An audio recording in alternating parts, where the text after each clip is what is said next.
Good morning, everybody. Welcome to today's Roadshow, brought to you virtually. Just going to give it a moment for everybody to be able to get into the webinar. And it looks like we're just about there. So let's go ahead and get started. This is the Special Education Data Roadshow for Spring 2026. My name is Dominic Johnson with the Data Evaluation and Analysis Unit. With me are several of my colleagues in this unit. They'll be able to help answer questions either in the Q&A or as we're going along. I did want to just cover some basic guidelines for today's webinar so that it's successful for everybody. And you can refer to the agenda for the different sections of today's webinar. Materials are available at this link. This has a link to the PowerPoint presentation as well as materials that we'll be discussing as we go through today's webinar. Feel free to use the chat to chat amongst yourselves. We don't typically monitor it for questions, so be sure if you have a question that it ends up in the Q&A box. Any questions that we're unable to answer due to time constraints will be answered in a summary document, a collection of all of the Q&A items that we can share soon after. I want to say a special thank you to all of the Roadshow hosts. I was traveling from the second week of April until just 2 days ago. And so I want to say a special thank you to Madera County Superintendent of Schools, Tulare County Office of Education, Merced County Office of Education, Fresno County SELPA, East County SELPA, Los Angeles County Office of Education, Ventura County SELPA, Riverside County Office of Education, East Valley SELPA, Sacramento County Office of Education, Shasta SELPA, Contra Costa SELPA, and Santa Clara Northwest SELPA.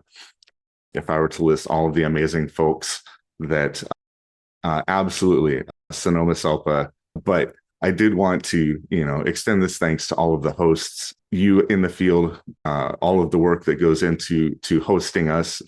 You guys make it all possible. So thank you all very much for that. If you have any questions or you need to get a hold of us at any time, send a service desk ticket to CALPADS via the CALPADS help menu or sending an email to calpads-support@cde.ca.gov.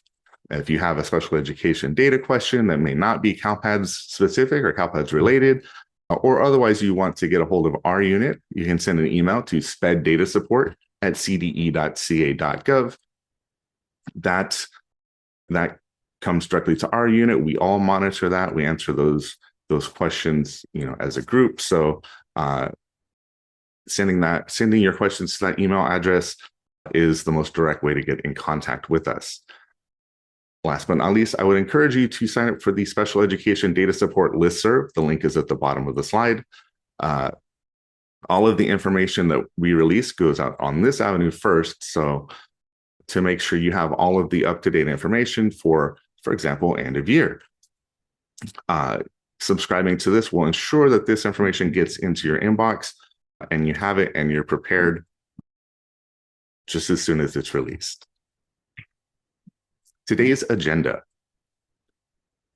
We're going to talk about the data collection that's currently going on. IEP implementation was due last Friday, so we'll breeze through that section and then talk about preparing for the end of the year, the new end of year deadlines, and a couple of example end of year calendars.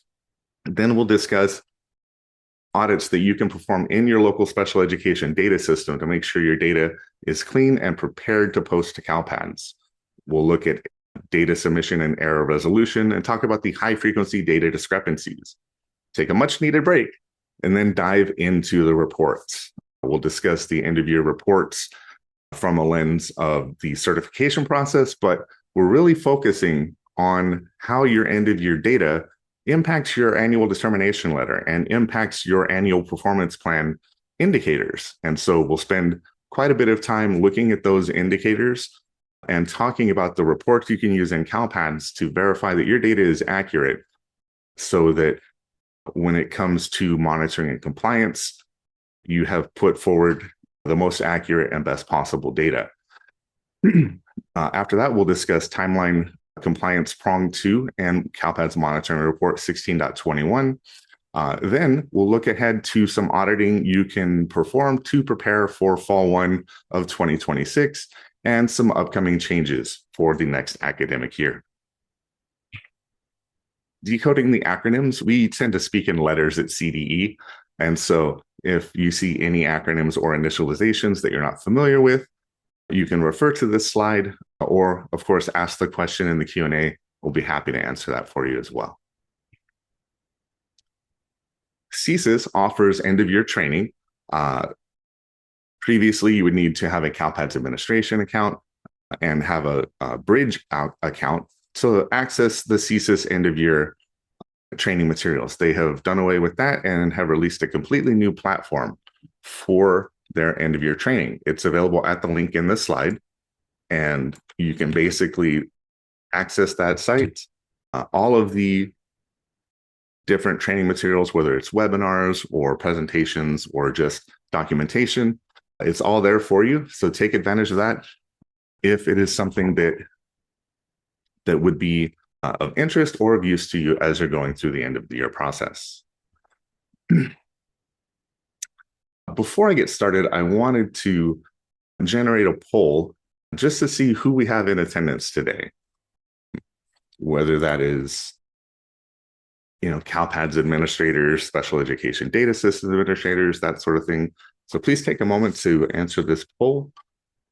And then lots of CalPADS admins, SPED directors and administrators. Fantastic. It's great to have you here. Some SELPA staff as well. Welcome. It's great to have, more than just the folks handling the data, but the folks who are really part of the entire picture when it comes to ensuring that your data is accurate and submitted in a timely manner and you meeting your compliance. So we're still trickling in. About 75% answered. I'll let it go for another 15 seconds or so, but majority of you are SSIS administrators, CalPADS administrators, or special education data systems administrators. So I'm very glad you're here because this is, of course, very data specific, but it is great to see SELPA staff, SELPA directors, and SPED administrators and case managers here as well. You're always welcome into these training environments. We're happy to have you here. Okay, I'm going to go ahead and wrap that up. And I don't know if it's sharing the results because I don't think I've ever run a poll before, but hopefully you can see on your screen. Excellent. So yeah, I'm very glad you're all here. And to respect your time, let's go ahead and get started. IEP implementation, as I mentioned, was due last Friday. So ideally, you've completed that data collection. So I'm going to breeze through this section here. Lydia, good point. I guess we could include sort of a different catch-all category, but regardless, we're glad you're here. So again, IEP implementation, we collected as part of our monitoring requirements under IDEA. We held the webinar in November. The final deadline again was last Friday. The criteria, very straightforward as far as how many students we choose. It is based on the number of students with disabilities that the LEA has enrolled. And so if you have 100 students with disabilities enrolled, you would be surveying 20 of those IEPs for, the service provision, whether you're implementing or providing all of the service minutes in the plan, or were there any lapses due to, absence or whatever. Regardless, I'm dwelling on this a little too much. Anyhow, you would then survey the rate at which the minutes were provided compared to the minutes prescribed, and the students would land in one of 3 buckets based on the rate of minutes provided. And yeah, so that's essentially the implementation data collection. As I said, that wrapped up. So we'll move on to the personnel data report. The personnel data report initial LEA submission deadline was May 8th. There's currently an amendment window open running until May 28th with the final certification deadline as Friday, May 29th. That's next Friday. So you can view the personnel data report webinar and training materials in the CDE box site linked in the slide. If you have any questions, send an email to cde.ca.gov, and we'll be sure to help you out with that. Okay, moving on into preparing for end of year 2026. So CalPADS published these deadlines a while back. The window opened on May 5th and runs until July 17th. July 17th is the initial LEA certification deadline, which means that LEAs should be in an LEA approved status for their CalPADS EOY submission. SELPA approval is encouraged because there's a lot of special education data involved in end of year one, but it is not required. After that deadline, there's an amendment window that runs until July 31st. At that point, LEA approval and SELPA approval are required for certification. So please do bear that in mind. Also, very important to note that this window is 2 weeks shorter than it was last year. The amendment window closing on July 31st versus August 12th of last year. So be aware of those shortened timelines when it comes to getting this data reported and your end of year certified. CSIS and CalPADS also publish suggested milestones calendar. Essentially, they discuss when they want to achieve certain goals as a part of this process, from data population to fixing your certification errors to report review and finally certification. I would encourage you to do the same at your LEA. Get together with everybody who is a part of this data submission, whether that is your special education data system administrator, your SIS administrator, your CalPADS administrator, your special education administrator, or whoever else will be providing that final approval for your certification. Get everybody together and put something like this in place. Talk about the deadline and the milestones and when you would like to achieve them.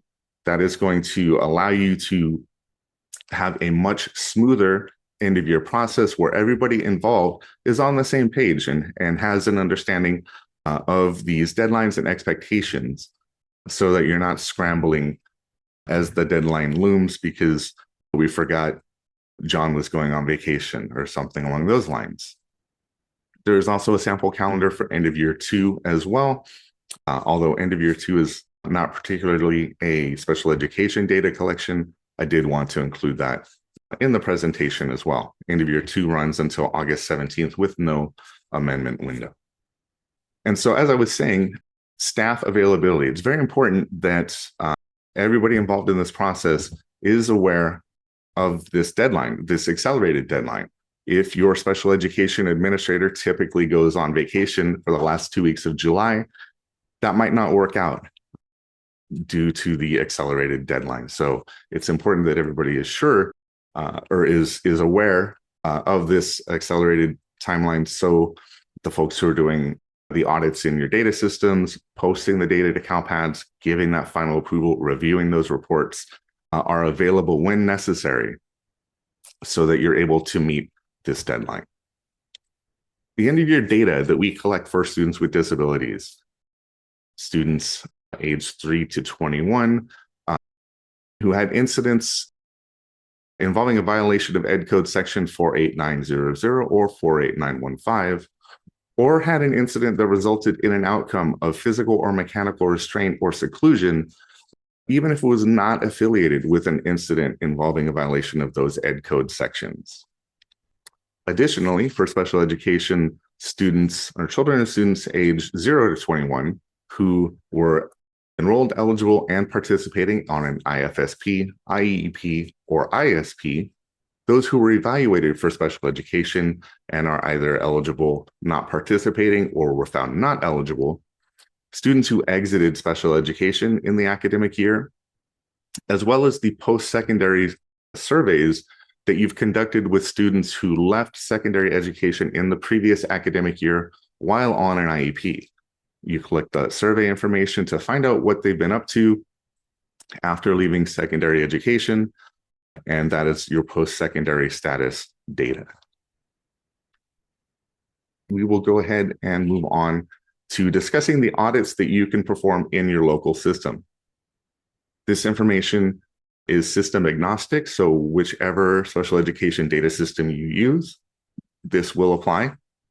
You can take advantage of your system's unique strengths to leverage these audits or others in your favor so that your data is cleaner before you even post it to CalPADS and have to worry about data discrepancies. If you have everything squared away in your local system, posting and resolving those discrepancies is going to be a much smoother process.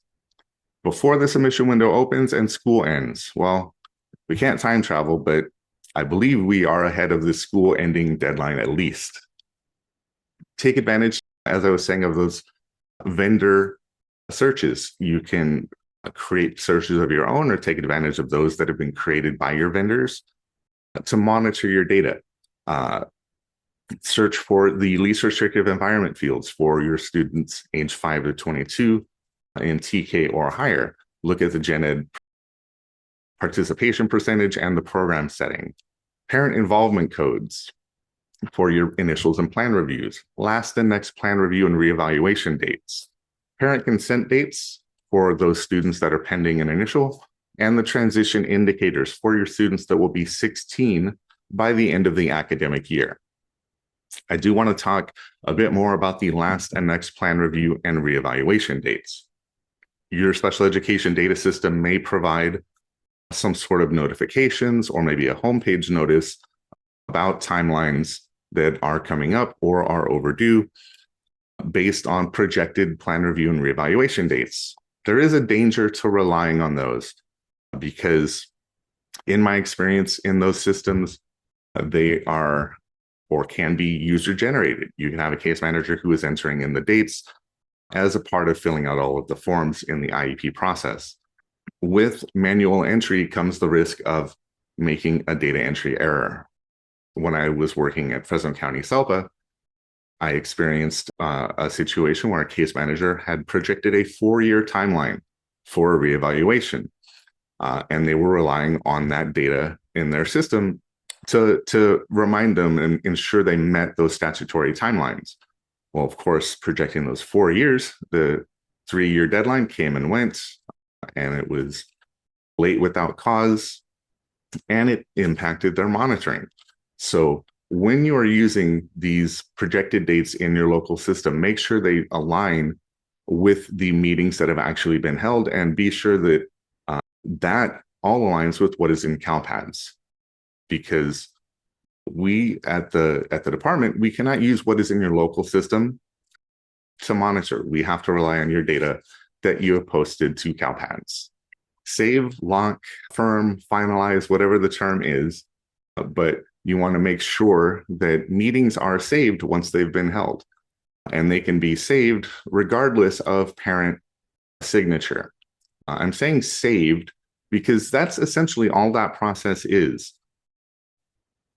Once the meeting has been held, finalizing it or affirming or whatever it is in your system essentially just is clicking the save button.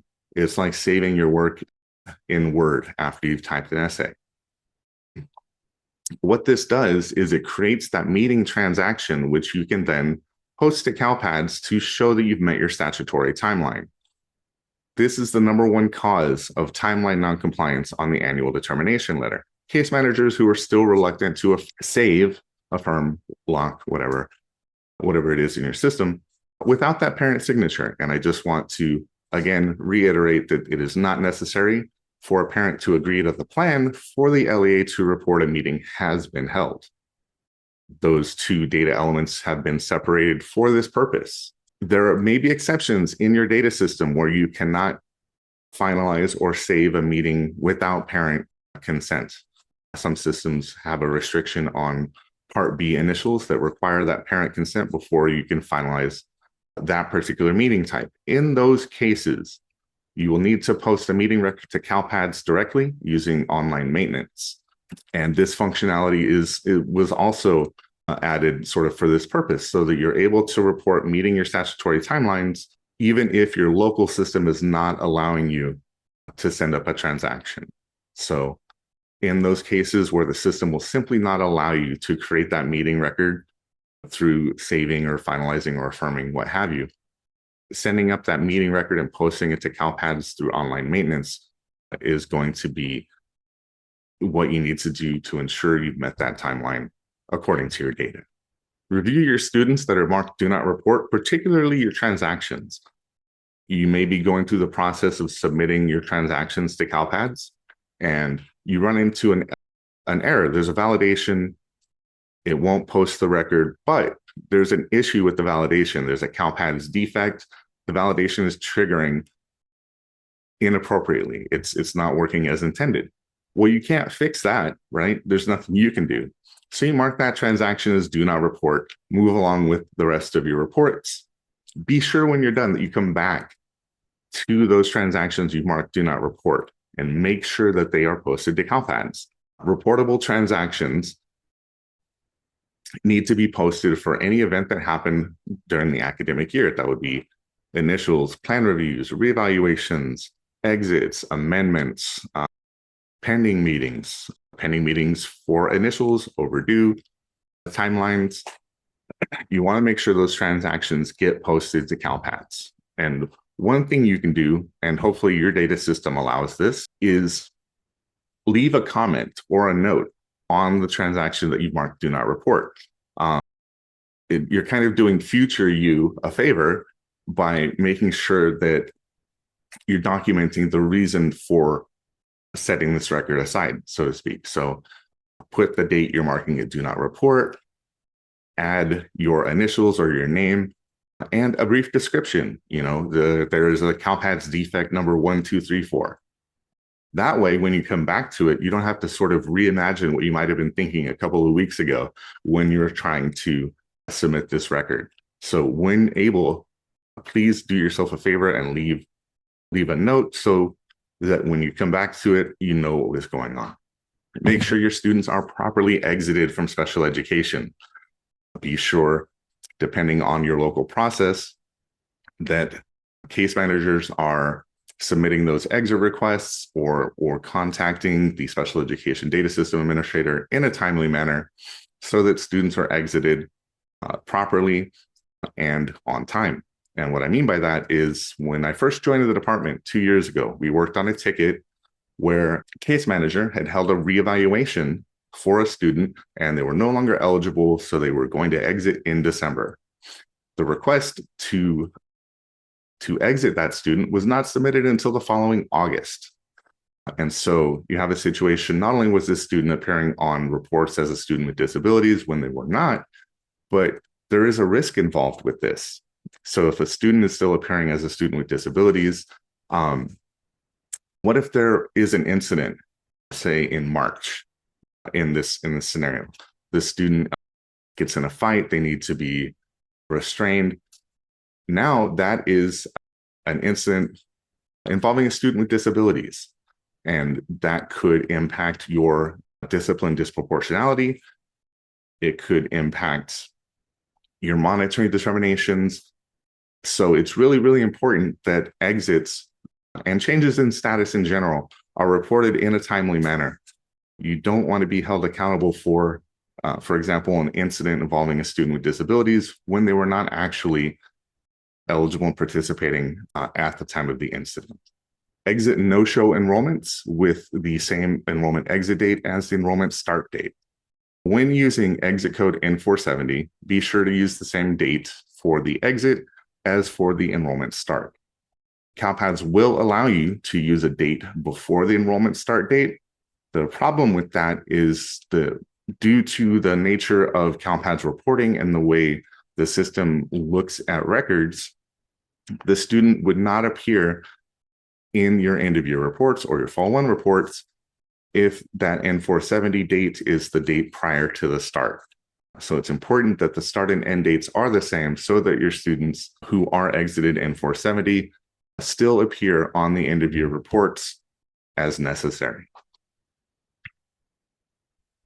Review those SSID and local ID fields. Ensure that they're populated on every record so that the transaction can be posted to CALPADS.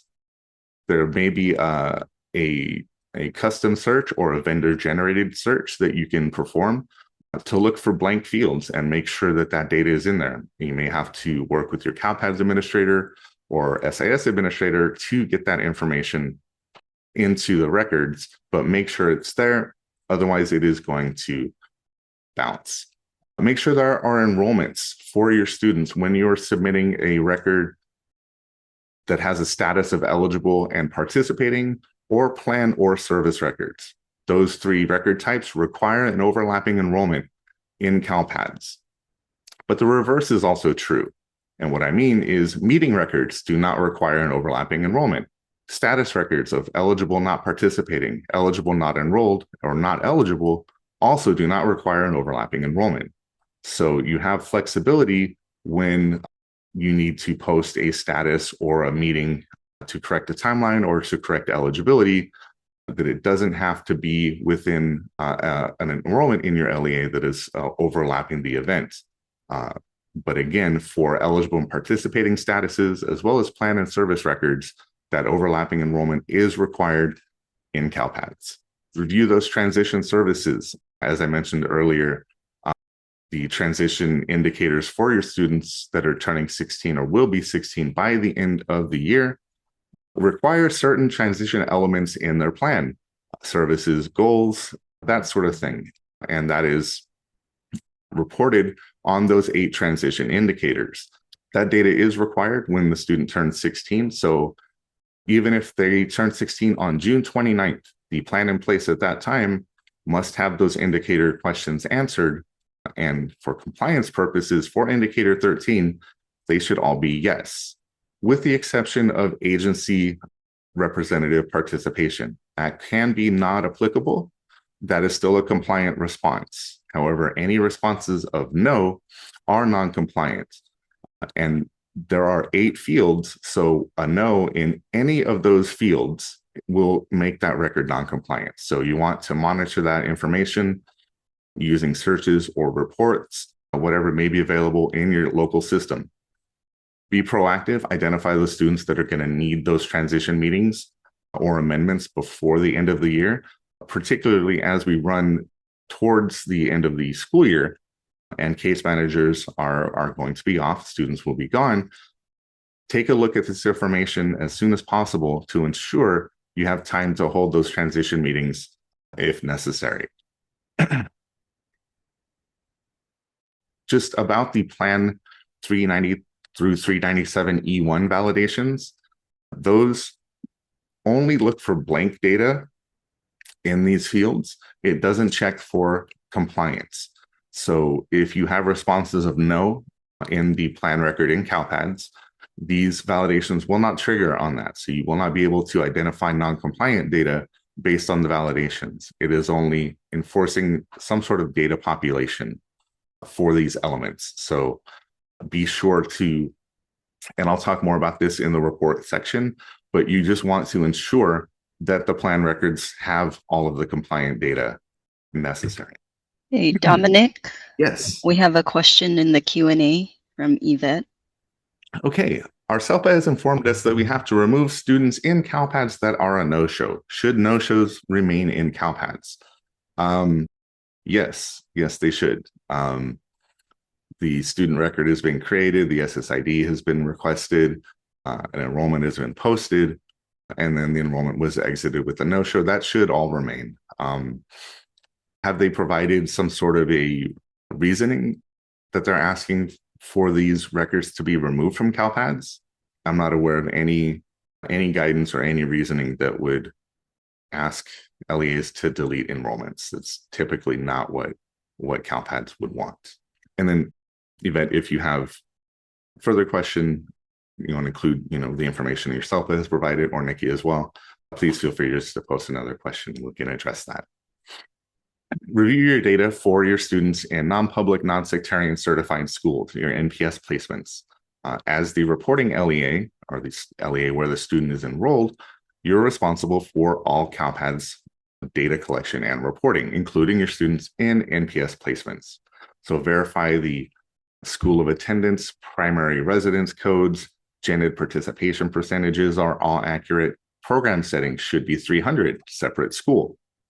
Also take a look at the service provider and service location information. Make sure that is accurate as well. Compare students in your special education data system against those in your student information system. If you find students in one system but not the other, you should investigate that, see what's going on. For example, if a student was exited in your student information system, they would likely need to be exited from your special education data system. For example, in say code 76 exit if they transfer. If a student exits from special education in your special education data system, ensure that they no longer appear as a student with disabilities in your SIS. If a preschool or private school student has exited special education in the data system, make sure that their CalPADS enrollment is exited as well. You would most likely not be enrolling private school students or preschool students that are not eligible and participating on a special education plan. There are exceptions if you wish to use CalPADS data for proportionate share. We'll talk about that later in the presentation. Review pending meeting records. So there are two reasons to add a pending meet record, which is a meet record with a pending as of date instead of a meeting date, to CalPADS.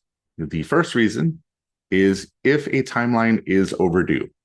Now, overdue means that the timeline has elapsed and the meeting has not yet been held. This is different from late, which is a meeting was held after the timeline has elapsed. The difference is overdue meetings have not yet been held.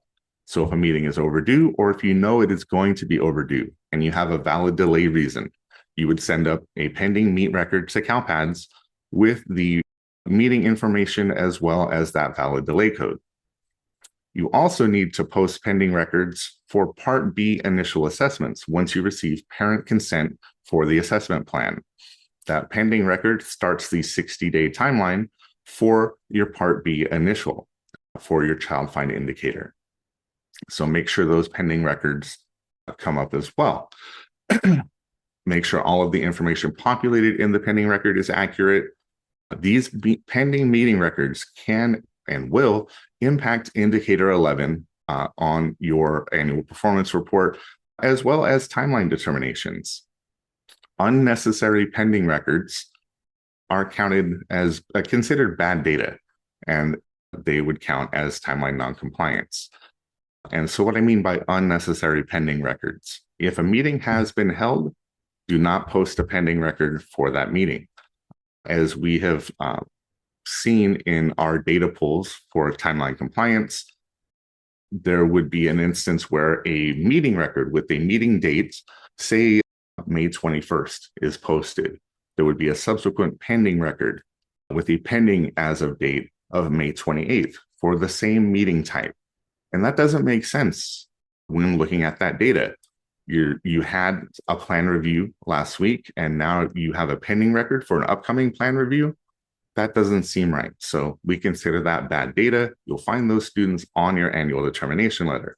So make sure that you are only posting pending records for meetings that have not yet been held, whether it's a Part B initial or any other meeting that has not been held, plan review or reevaluation, but is overdue and may be coming overdue soon. Once meetings have been held for these students, make sure the meeting record is created and posted to CalPADS. And importantly, if a parent revokes consent during the assessment process, you need to delete that pending record from CalPADS.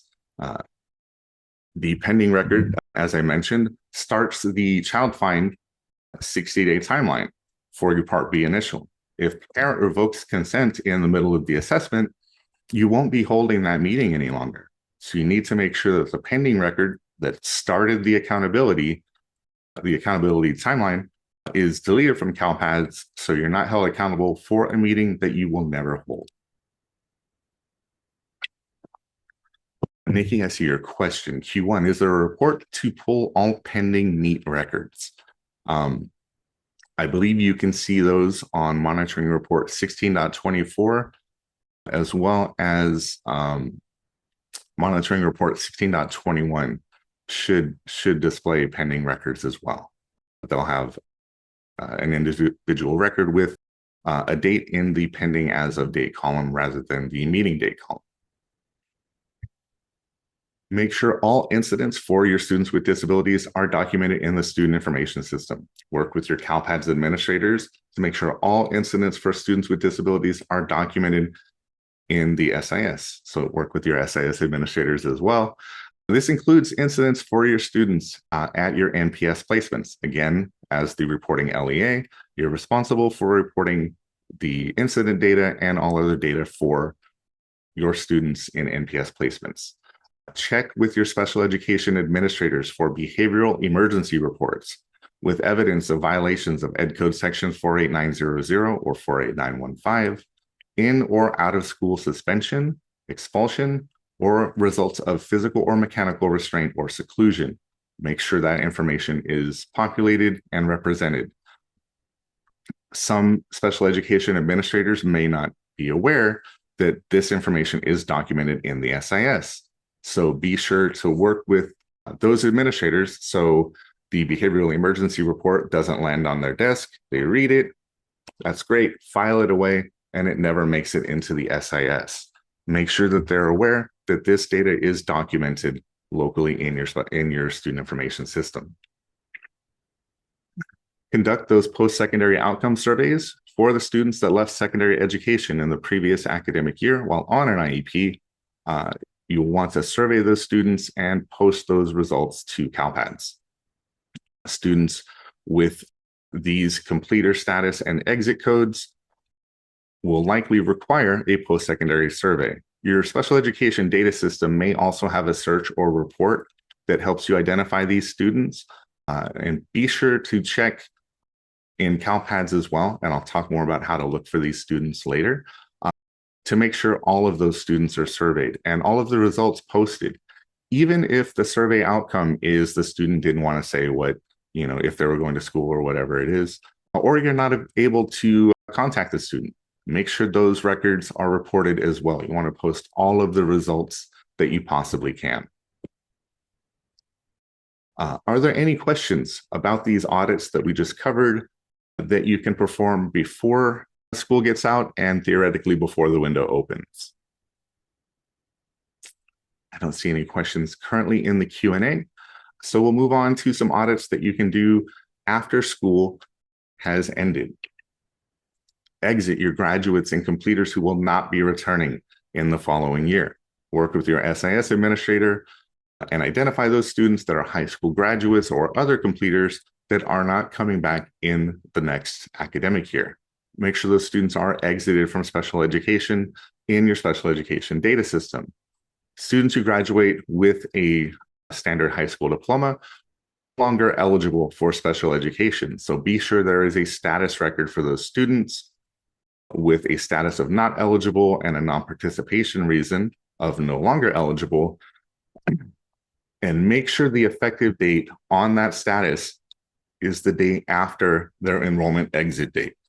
The reason that's important is because if you post a status of not eligible on their last day of enrollment, it appears in the system that the student was a student with disabilities all the way until the last day of school when they were no longer eligible and they graduated. So they're no longer graduating as a student with disabilities. So be sure that status change is posted with an effective date after their enrollment exit date so that they still appear as a student with disabilities in the end of year reports, and these graduates and so forth count for you in your annual performance report monitoring indicators. These are some additional SIS exit codes that may indicate a student should be exited from your special education data system. For example, if the student transfers out of the state, they most likely need to be exited from your local system. Again, post those post-secondary follow-up results. We just briefly talked about which students need to be surveyed. Make sure you're surveying all of the students who exited secondary education in the previous academic year while on an IEP. And again, for those students that don't answer or you cannot reach, be sure to post those outcomes as well. Identify your students that are completing work-based learning programs. Work with case managers to identify students that have completed 100 hours of any work experience program, such as Workability or the Department of Rehabilitation Student Services. Work with your CALPADS administrator to identify courses that focus on classroom-based work exploration, perhaps a course on resume writing or a course that talks about different career opportunities. Make sure that those are entered into your student information system for work-based learning reporting.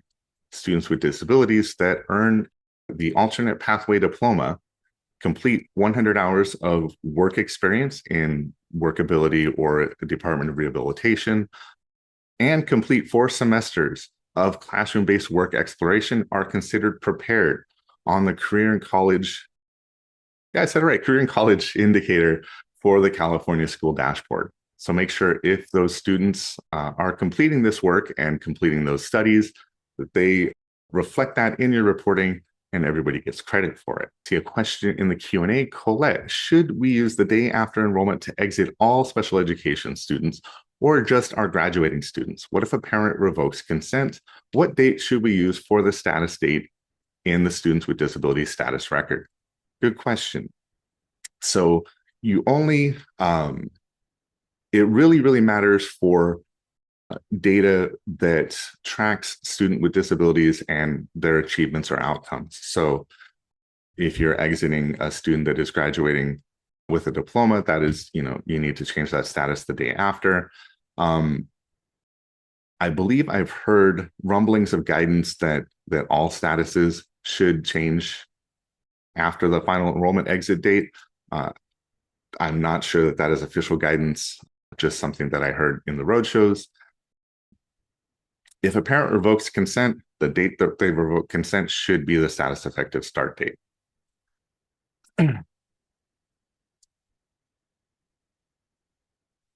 Claudia, question regarding graduate exits. If a student graduates early,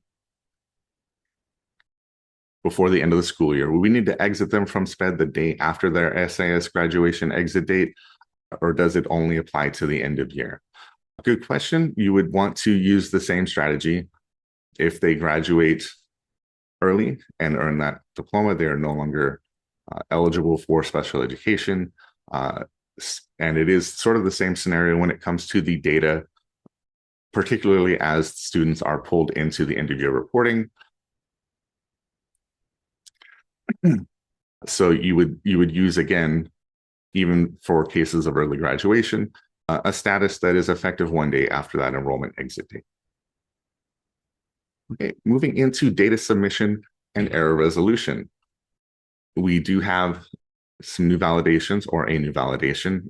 If you attended last end of year roadshows, you may remember I had 2 pages of new validations to show you. So fortunately, we just have one currently to share. Plan 748E1, invalid school program setting for student on an ISP.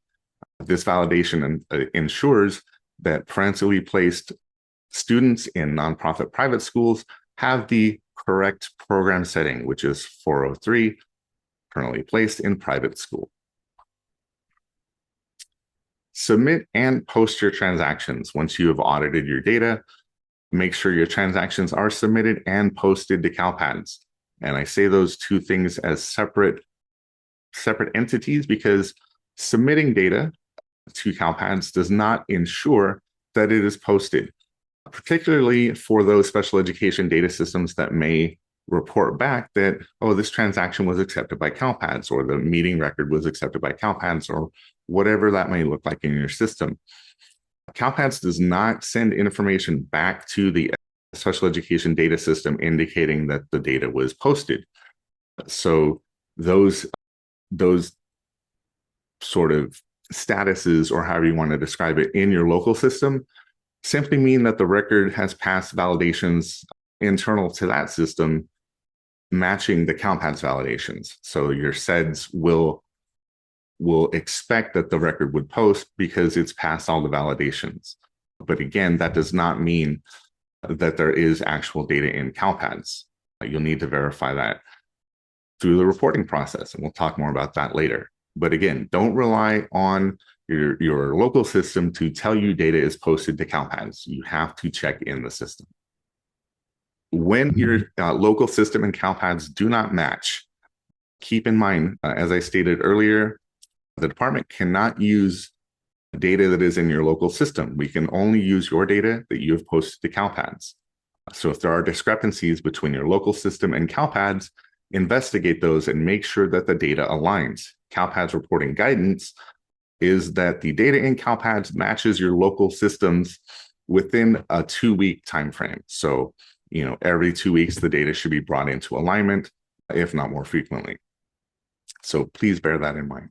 Wake up May 5th, 22nd, error-free. Of course, some roadshows occurred before the window opened, so we had some optimism. Wake up May 5th, error-free. That timeline has kind of passed. However, when I did survey folks at the in-person roadshows, there were a few hands at every show that had 0 errors on May 5th. And they achieved that by taking advantage of the data discrepancies in CALPADS. Check your data discrepancies, and you can work on those ahead of the window actually opening. For example, if you're all done with the end of year 1, right? We're all done? No, not at all. But if you're bored and you want to look ahead, you can access your data discrepancies in CALPADS to see what is triggering in your data currently, even before the window opens. So here in CALPADS, on any page in the left-hand menu is the data discrepancies link, and that will open the data discrepancies screen. You would choose the academic year. Your LEA will be populated automatically. And the submission cycle. Like I said, you could look forward to fall 1 right now. Hit apply filters and see what data is triggering the data discrepancies for your fall 1 reporting. All that to say is this is the best way to stay on top of your ongoing data discrepancies. So checking this and making sure you're correcting these as you're posting data, or once you finish posting data, will bring your data into compliance so that you're able to approve and certify. So as I mentioned, you navigate to the data discrepancies from the blue menu on the left side of CALPADS. And if you need assistance or are running into issues with resolving your errors, your best first stop is the CALPADS user manual. And I say that because I use this thing every day. And so do the folks in my unit when we are answering questions in emails or service desk tickets. We rely on the CALPADS user manual for the error descriptions. The error descriptions in CALPADS in this manual are excellent. It will tell you which data fields are being validated, what non-compliant data might be triggering the validation, and how to resolve the data discrepancy, what data needs to be posted or changed to correct this. But also, if there is an ongoing issue, if there's a defect with the data discrepancy, it will show that in the user manual right at the top. So you'll know, you're struggling trying to figure out why is this error triggering? I'm gonna go to the user manual. Oh, there's an active issue. There's a bug. I can't actually fix this. So taking advantage of the user manual will also prevent you from banging your head against the wall trying to fix an error that is impossible to fix. High frequency data discrepancies. These are talking specifically about special education data discrepancies. I know, for example, that the validation looking for students to be exited, there could be thousands of those based on your population. not going to talk about those, just those that focus on special education data. And so at the beginning of the reporting windows, I generate reports that look at the number of data discrepancies triggering statewide. And I take a look at the ones that are most frequently occurring, which ones are triggering the most. And they're usually the same validations every window. SENR 606E1, missing plan record for an enrolled, eligible, and participating student with disabilities. This validation is looking at those students that may have transferred into your LEA and they were participating on a plan record. But once they have transferred to your LEA has not yet adopted the plan and posted it to CALPADS. So take advantage of those data discrepancies, as well as monitoring your report 16.21 to identify those students that are transferring in or have transferred in, and you still need to adopt that plan record. I'll talk more about using 16.21 to identify these students as well, but you can leverage that report as well as the data discrepancies to identify these students. Work with your SIS administrator or your CALPADS administrator to look for these students on a regular basis. We recommend at least once a week. If your students with disabilities population is smaller, it may be overkill to look once a week. Vice versa, if you have a large or a very mobile student population, you may need to check these data discrepancies or this report more frequently. Find a tempo that works for your LEA. And you can also maybe set a reminder. For example, if your CALPADS administrator has a practice of sending up enrollments every Friday, maybe you have a calendar notification that triggers every Monday that reminds you to generate this report or check your data discrepancies to identify those students as soon as possible once they've transferred in. Meet 624E1, missing special education status record. For a student that has a non-pending meeting record, CALPADS expects a status record, which makes sense. If a meeting has occurred, what was the outcome or what's the status of the student after that meeting? It's usually due to unsigned reevaluations, but more frequently when a parent has not yet agreed to the plan on a Part B initial and your local system isn't allowing you to send up that meeting transaction. So you've added a meet record in online maintenance, but now CALPADS expects a status record. So submit a status that is reflective of the outcome of the meeting, even if you are still working with the parent on consent to the plan or accepting FAPE or ironing out the details, whatever that may be. So if a student meets the definition of a student with a disability, you can send up a status of eligible and not participating with a non-participation reason of 12, no current plan, future plan expected. If a student has not yet met the definition of a student with disabilities, you can send up a status of not eligible with a non-participation code of not eligible. And then once you have concluded the meetings, whether that is the parent accepting the eligibility and the offer of FAPE or declining, or the student is found not eligible, whatever that may be, send up that status once everything has concluded, if it is a different status. So for example, if the student met the criteria to be a student with disabilities, but over the course of subsequent meetings, the parent declined FAPE, then your status of eligible not participating would still be the accurate status, so you can leave that. But if you had sent up that status and the parent declined eligibility entirely, you would need to then report a status of not eligible. And finally, Plan 390 through 397, missing transition indicators. These validations look at students who will be 16 by the end of the year, so 16 years old by June 30th or older, and look for these data elements in the plan record. These data elements in the plan represent the transition items in the IEP, whether that is goals or services or what have you. And so again, you want to make sure there's data populated for these items, and they should all be answered yes, or the agency rep participation can be not applicable. But regardless, you want to monitor these and make sure that students who will be 16 by the end of the year have had these elements in place, ideally answered in the affirmative.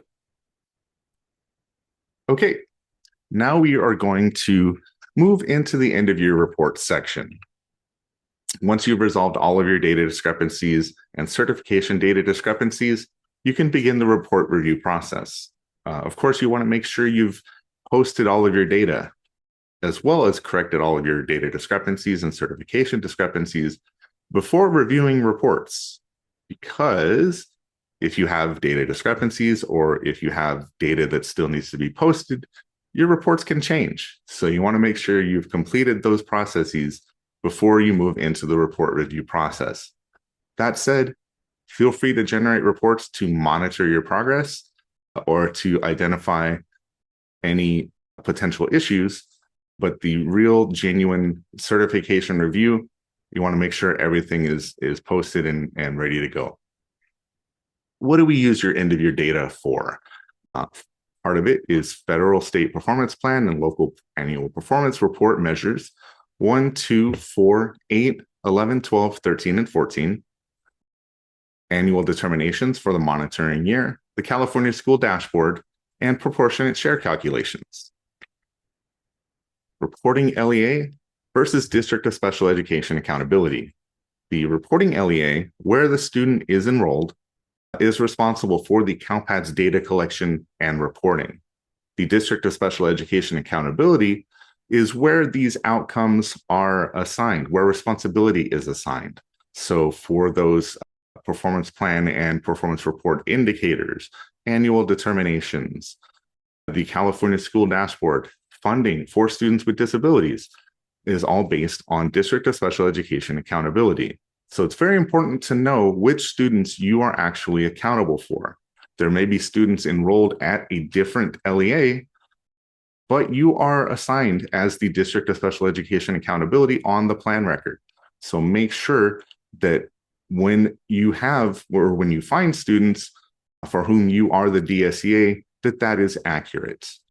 We have experienced, either through tickets or emails or conversations, issues where the District of SPED accountability was not updated accordingly on the plan record, and you had, for example, dropouts being assigned to an elementary school district because the high school district did not update the plan with the correct DSEA.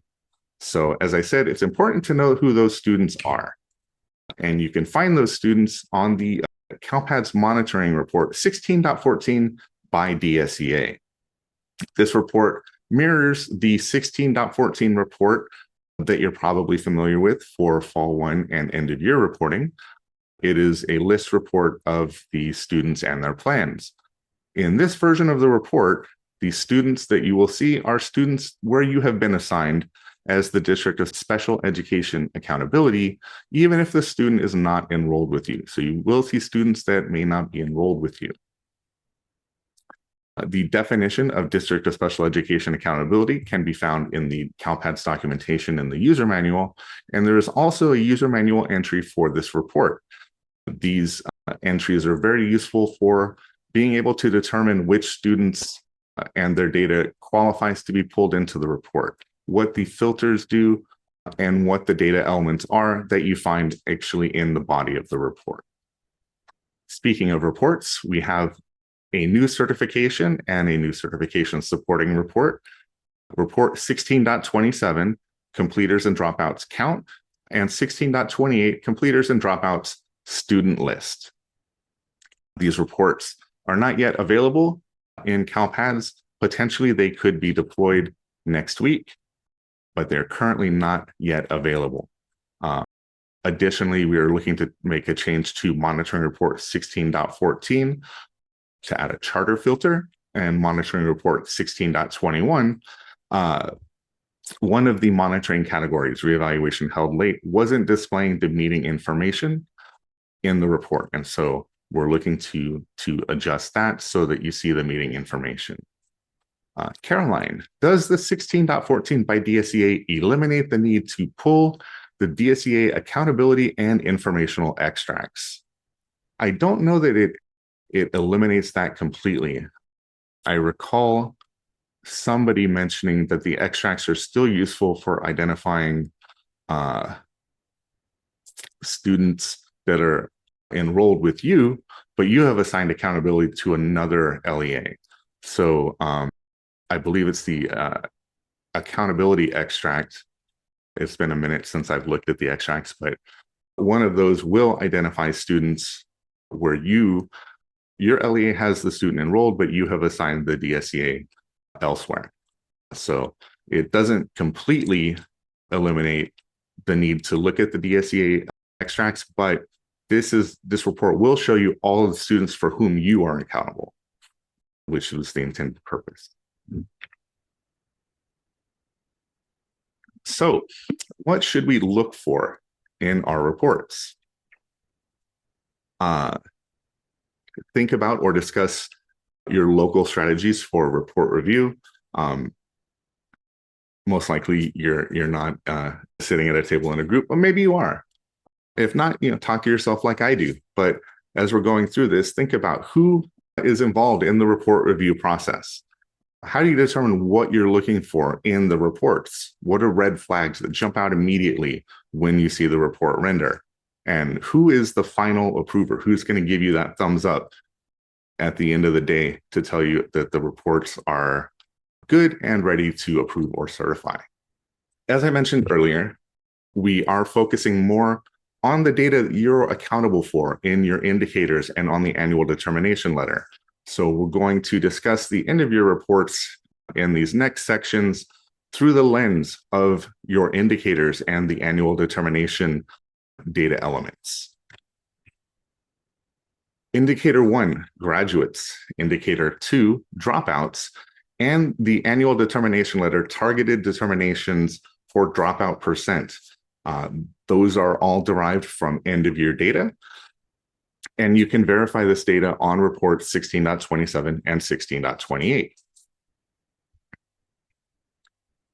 As I mentioned, the reports are not available yet, but this is the layout of the report. 16.27 completer and dropout counts. So you can see there are columns for regular high school diploma graduates, those who achieved the alternate pathway, and students who dropped out or exited due to max age. This data informs indicator 1 graduates and indicator 2 dropouts. So take a look at those completer and dropout categories and compare that with what you see in your student information system. Make sure those results align and it's what you expected to see, and look for potential discrepancies. If you see counts that don't make sense, these counts are informed by report 16.28. This is the student list for your completers and dropout report. You can download this as a CSV and investigate those categories where the data didn't align with what you expected or what you see in your student information system.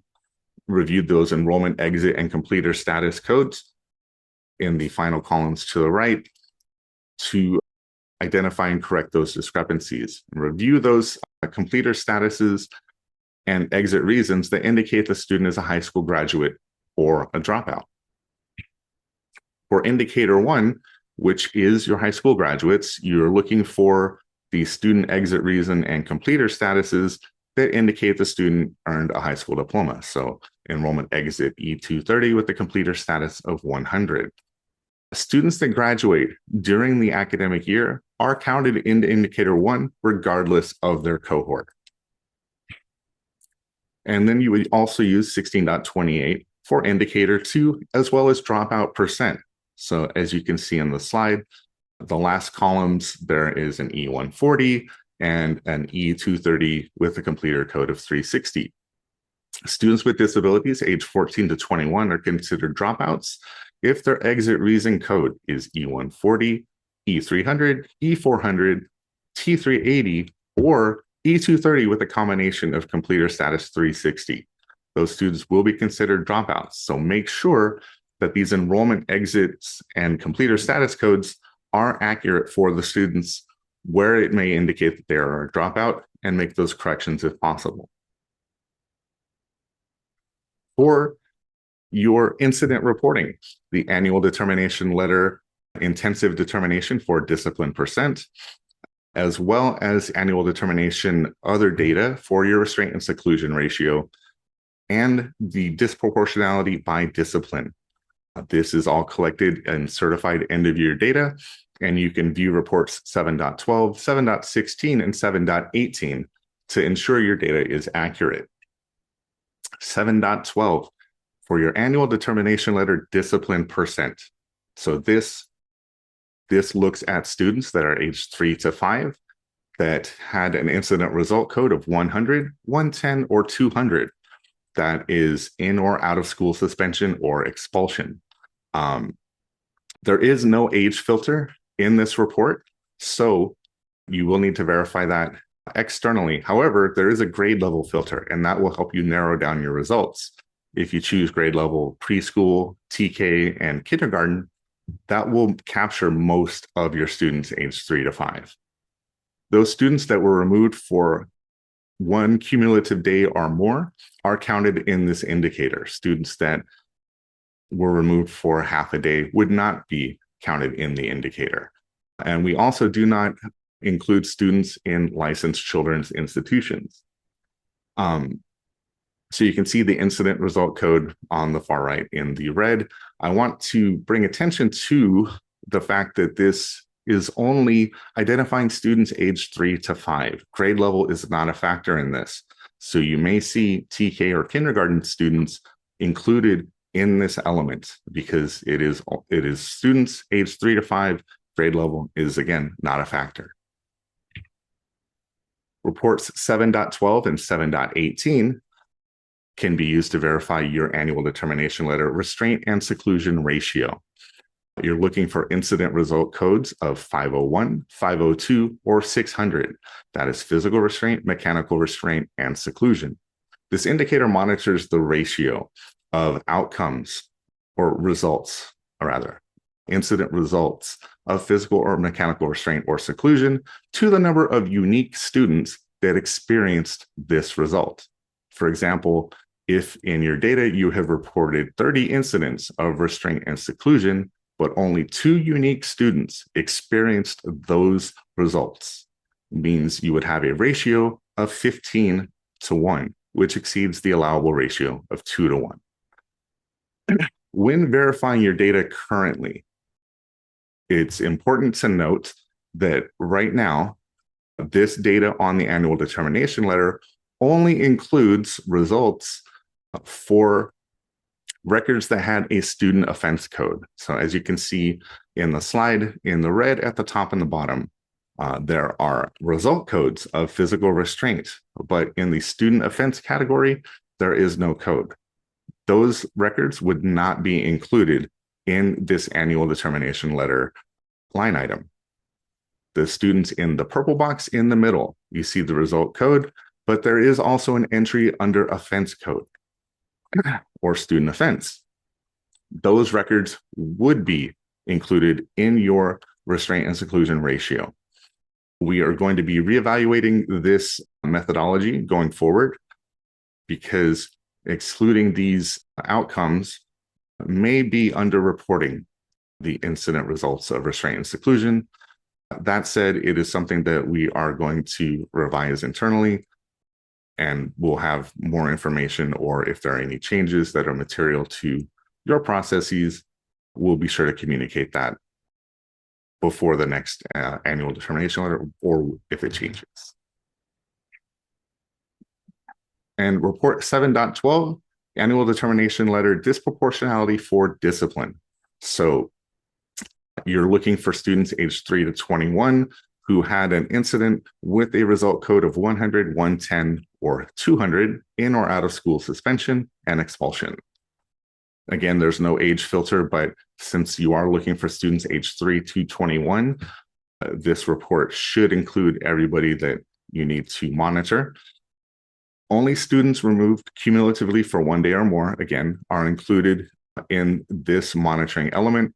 And we also exclude students in licensed children's institutions. So when you're looking for these outcomes, you're going to also want to look at the duration of the in or out of school suspension or expulsion. I'll talk more about that briefly, but students that are suspended or expelled, removed as an overall catch term, more than 10 days can impact your monitoring. Report 7.16, the incident, restraint, seclusion, and removal count. In the 3 purple boxes in the middle, those columns, number of students removed to an interim alternative setting.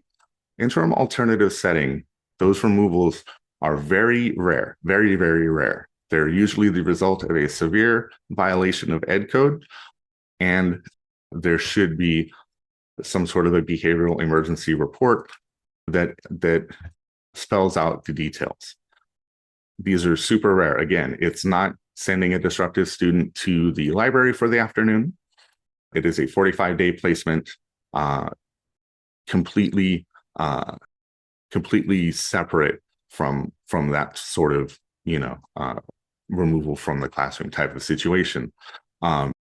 So if you see counts in these columns, make sure there's data to back that up. Make sure that you have evidence that this was actually an interim removal. Check with your discipline staff or your special education administrator to make sure these counts are accurate. Looking at those incidents of restraint and seclusion in the last 4 columns, take a look at those counts. Make sure there are behavioral emergency reports for these instances. And if there are, make sure that data is represented. 7.18 is the incident removal for students list. For every count that you see on this report is a record on this report for every unique incident, as well as the outcomes and everything else. Verify that the incidents were reported for your students in NPS placements. Filter for offense code 511, disruption defiance. Were any students suspended or expelled only for disruption defiance? If so, check with your administrators. Was the student on an IEP on the date of the incident? Remember earlier, we talked about the student that was no longer eligible in December, but exited the following August. This is what I'm speaking to. Was the student actually eligible and participating on an IEP on the date of the incident in question? Is the duration of the suspension or expulsion correct? Again, for those students that are suspended or expelled, more than 10 days, that will impact your discipline disproportionality. And are the offense codes correct? Make sure everything that you see on this report aligns with what is in your student information system and matches the reality of what occurred in your LEA. Indicator 8, parent involvement, and the annual determination letter, targeted determinations, parent involvement percent. This data is real-time data collected as of the close of the amendment window. You can validate this information on report 16.24, the meetings student list. When looking at indicator 8, when looking at this report, parent involvement is the percent of parents of students with disabilities that indicate that the LEA made them a part of the discussion and of the development of the plan for their student. So because this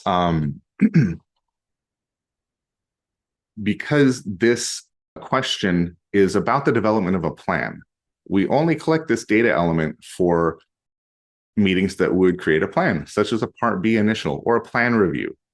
We do not collect this data element for meetings that are a reevaluation only. A reevaluation only would not develop a plan. So again, you're looking for meet records where the meeting activity evaluation is a 10 or the plan review indicator is a yes. Those are the 2 meeting types where the LEA is developing a plan and this indicator data is collected. So you can download this as a CSV and filter to only look for those plan or those meeting types and make sure that the data is compliant. The expected result or the expected response from the parent is, yes, the LEA included me in the development of this plan. So you're looking ideally for all yeses. If the parent doesn't respond, there is no response given, that is a compliant data element. So if you have a 30, no response given, that won't count against you. It won't count for you, but it won't count against you. So responses of no, if you see those in this report, make sure that is accurate. Check in your local system, check with the case manager, make sure that this is actually the response and not potentially a data entry error. And the annual determination letter parent involvement percent is essentially the same report and same data. You're looking at those evaluation types for a Part B initial and the plan reviews, indicators set to yes. Those would be separate meetings, obviously, but looking at those parent involvement codes to make sure they're accurate. Sarah asks, for interim alternative setting, can we use this coding only if the student was removed for 45 days or more? It's not specific to the duration. So if a student is suspended for 45 days, this would not be the correct data element to indicate. It's a very specific scenario, again, involving a severe violation of ed code. There is going to be a meeting held with the IEP team to evaluate whether the behavior was a result or caused by their disability. And so it is a very specific experience or a very specific outcome. So I wouldn't say to only use it when the student was removed for 45 days or more. It doesn't quite apply like that. It is its own unique event. Indicator 11, which is child fine, also known as the time between parent consent and the initial evaluation. This is monitored using real-time data as of the close of the amendment window, and you can use monitoring report 16.25, initial Part B evaluation 60-day timeline student list. It's almost like the report was designed for this. Indicator 11, again, measures whether schools are holding initial evaluations within the statutory 60-day timeline. You can download this as a CSV and review the monitoring categories. The monitoring categories are similar to what you would see on monitoring report 16.21. So you may be familiar with those already. There are overdue categories. So if a meeting has not yet been held and there is a valid reason, add a valid delay code to that pending record for the Part B initial, and that will show that there is a valid reason that the timeline is overdue and it will be compliant. If a meeting has been held late, make sure there's a valid delay code populated if possible. And for pending meetings, once they've been held, make sure a meeting transaction is created and posted to CALPADS to show that you've met that statutory timeline. Indicator 12, transition from Part C to Part B. This is also real-time data collected as of the close of the amendment window. And you can review your data in report 16.26, initial Part C to B transition student list.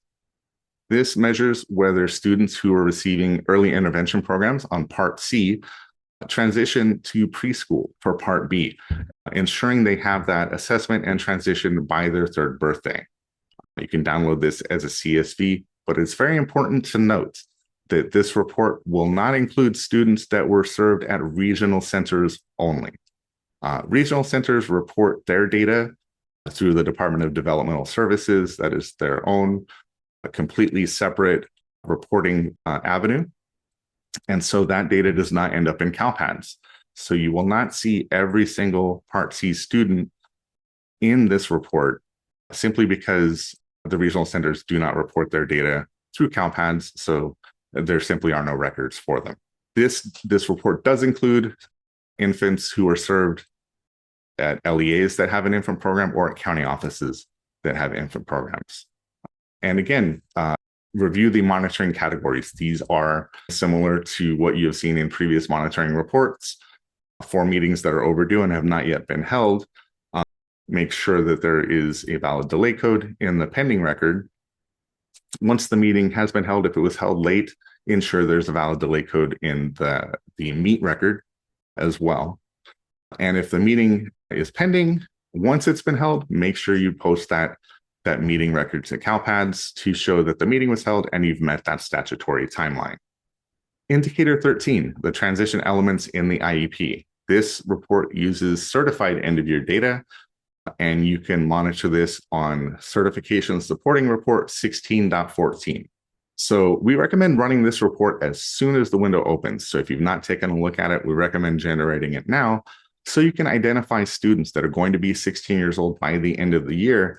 And in this report, you can see what is in their plan records. So you can find those that have blank elements in those indicator fields, or responses of no, which may be inaccurate, in which case you can edit the plan to correct those if it was a data entry error, or that the case manager needs to hold that transition meeting or have an amendment to make sure those elements are included in the plan and reflected in the plan record in these transition indicators. Again, there are 8 fields. Any response of no would mean that the entire record is non-compliant. So be sure that all of the fields have a compliant response. And if there are answers of no, again, running this report early will give the case manager time before they leave for the summer, hopefully, to have an amendment or otherwise make sure this data is included in the plan and reflected in CalPADS.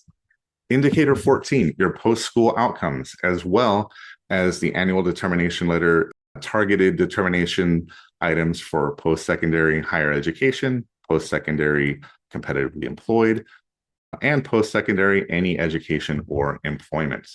This is certified end-of-year data, and you can check your data, verify what you have posted in reports 17.3 and 17.4.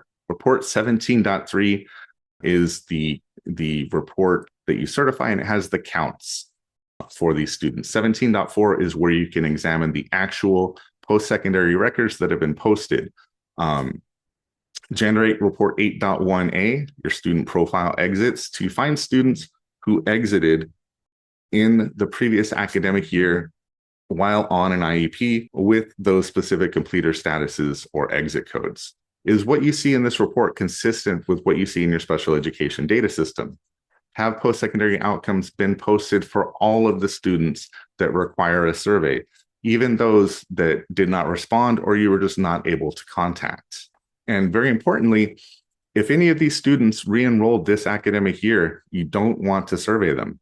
I do believe there is a fatal data discrepancy for students that have a post-secondary survey and a current academic year enrollment. So if students have returned for this academic year, you don't need to survey them. And if you have, and if you posted that to CalPADS, you may need to delete that survey in order to clear that validation. Indicator 14, again, is the percent of students exiting secondary education in the prior year. And they are assigned to one of 3 categories based on their response. 14A, students who were enrolled in higher education within 1 year. 14B, students who are enrolled in higher education or competitively employed. And 14C, students who enrolled in higher education or another type of education or vocational training program, or those who were competitively employed or otherwise employed. You can review CalPADS Flash 203. There's a link in this slide. It's also available in your meeting materials. CalPADS Flash 203 is very comprehensive for the post-secondary surveys. You can read through that and see which categories, which values will land students in which of the 3 categories. And it aligns with the annual determination letter post-secondary items. So again, reviewing report 17.4, higher ed percent, post-secondary status codes of 200, 210, or 220, are included in that category. Competitively employed percent includes 200, 210, and 220, and also 910. And any education or employment percent includes that whole list of codes I'm not going to read off to you, but this is how you know which outcomes in the survey are counted in these categories. And again, CALPADS Flash 203 goes deeply into this methodology. It is something that we want to answer live. To my knowledge, I don't believe refuse to answer counts against you, but it can't count for you. That's exactly right. Right. Okay. So refuse to answer and no answers are removed from the calculation as a methodology. Okay. But we still want to ensure that those outcomes are reported regardless. Other important end of year reports. So we talked over the last section about the reports that you would use to validate your annual determination letter, data elements, and those that inform your annual performance report. There are other important end of year reports, such as certification report 16.12. This used to be like the first report in the slide deck, but it's been relegated to other. But it is very important. Confirm that all of your students with disabilities that were enrolled, eligible, and participating during the year are reflected in this report. Generate a student detail report or something like that on June 30th in your special education data system. Some data systems create this report automatically for you. Others have the ability to generate this report at any time, effective as of that date. But the reason you want to generate this report as of June 30th is that is going to give you a snapshot of what your special education data looks like in your data system as of the end of the year. Not every special education data system can report historically. So, for example, if your district uses SSIS, and I were to ask you for a report about all students that were enrolled, eligible, and participating on November 1st, you could not provide me with that report. SSIS is not designed for that. It's a live IEP and reporting system. It is not meant to create that historical data or retain it. So you need this snapshot to be able to validate what you're seeing in your end of year reports, particularly 16.12 and 14. Review your counts by plan type. If you do not serve students on IFSPs in infant programs at your LEA, you should not see IFSPs. You should not see any counts under the IFSP category. Same for ISPs. If you do not serve students enrolled in nonprofit private schools within your boundaries, you should not see ISPs in your counts on this report. Take a look at the counts by primary disability. Do they match or are they consistent with what you see in your special education data system? Additionally, generate this report for last year. Look for large variances, increases or decreases. They don't necessarily mean anything is wrong, but it's worth investigating just to be sure that your data is accurate. 16.14, again, the student profile list. This list report informs report 16.12. You can download it as a CSV and look for, data that may indicate there's a mismatch. For example, comparing the school of attendance in the program setting. If a student is attending the elementary school down the street, but the program setting is separate school, that might not be accurate. So you want to investigate those mismatches. Also verify the primary residence code for accuracy, particularly for your students in residential placements. Report 16.23, this is a certification report, special education status and non-participation status student list. You can download this as a CSV and you can compare the exit reason, completer status, and students with disability statuses for all of your students. In your meeting materials is the appropriate students with disability status and non-participation reason for student exit reason and completion statuses tool. Very, very long file name, but what it is it's an Excel document. This document will show, as you can see, exit codes and completer statuses, and then what the expected students with disability status and non-participation would be for those particular exit codes and completer statuses. And for many of these, we include a scenario that sort of describes why you would be reporting these data elements so that you can align your exit and completer status and students with disability status records to match what actually happened in your LEA. So take advantage of this tool. It was recently revised and it's available again in your meeting materials. And in this report, you're looking for those students with eligible and participating statuses and looking at those exit and completer statuses for data that would indicate the student is a high school graduate or a dropout, and just make sure that data is accurate. Report 18.1, work-based learning for the career college indicator. You can generate this report and verify the counts in the transition work-based experience and the classroom-based work exploration columns. Are the students that have completed those 100 hours of work experience represented in the transition work-based experience column? Are the students that completed those 4 semesters of classroom-based work exploration represented in the classroom-based work exploration column? You can view the list report 18.2, filtering for codes 60 and 65, which are those 2 work-based learning categories. I heard at the roadshows anecdotally that typically if a student completes one of these, they would have completed the other as well. So if a student has completed the 100 hours of work experience, they have likely completed the 4 semesters of classroom-based work exploration as well. So when you're taking a look at this report, if you see students represented in one column but not the other, look back in your SIS or review with your SIS administrator, CALPADS administrator, case managers to make sure that that's accurate. If the students are completing this work, you want to make sure it's reported accurately so you and they get credit for their hard work. So we're going to move on to everybody's favorite section, data for proportionate share calculations, also known as private school data. Child find for students with disabilities in private schools.